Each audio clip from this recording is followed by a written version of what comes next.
Hello and welcome to an RC Empire video featuring the fantastic Losi Mini 8. Now a few months ago the stock servo on the Mini 8 finally went, and being one of the most used and versatile models in our collection, I had to get it fixed, especially since it broke the day after we fitted the new ESC and we haven't been able to drive it since.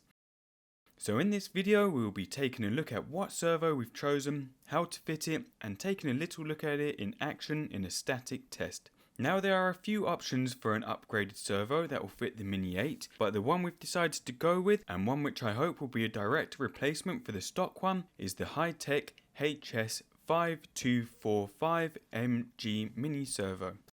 Now you can see here the specs aren't as super quick as some of the Savox ones, but they aren't bad, and on a lightweight buggy like this it should be okay.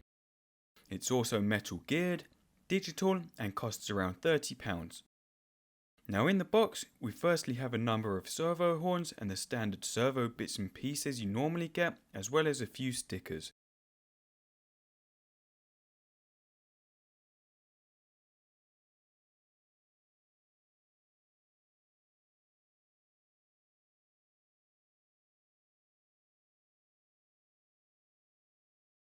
In terms of the servo, you can see that as with all Hitec servos, it comes with a massive wire and a round disc already fitted to the servo.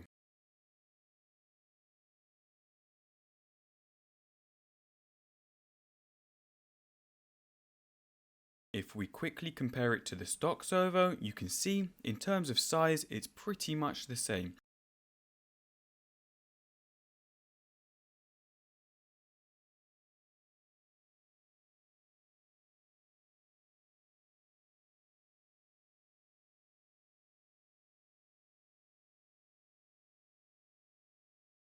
If we take a few quick measurements, it's approximately 32mm long,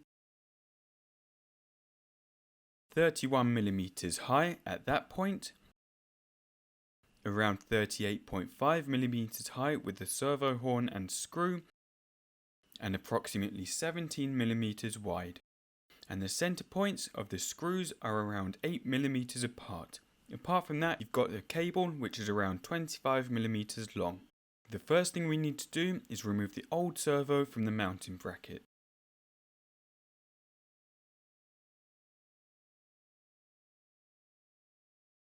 And there you can see the bracket that just slides around the servo.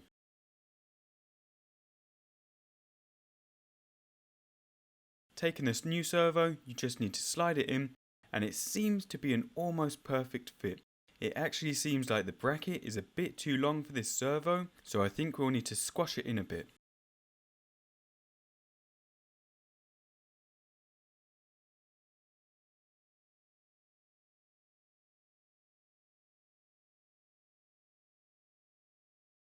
As you can see, as we tighten up the screws, the bracket has a slight bend in it and is bowing outwards, and the end bits are kind of pointing inwards a bit. But that should be okay, as long as it holds the servo securely and will fit back onto the chassis with the holes lining up. It should be okay. So what we want to do next is take the old servo horn off the Mini 8 and just stick it onto the new servo. And what you always want to do is turn the servo on, make sure it's centralized and make sure the left and right trims are central. And then put the servo horn on.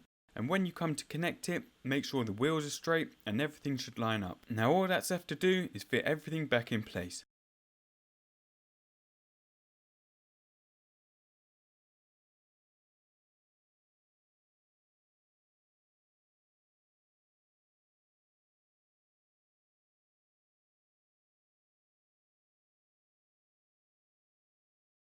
And we are ready for a little test.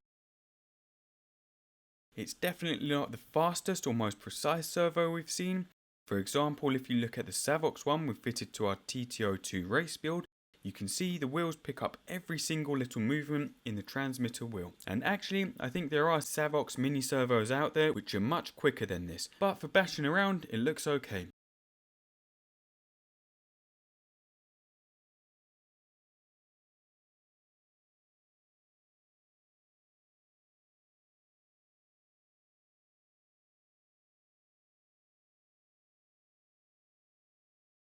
And that's it for this video.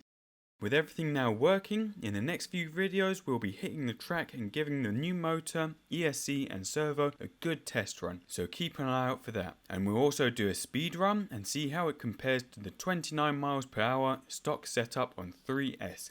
But that's it, thank you for watching and see you soon.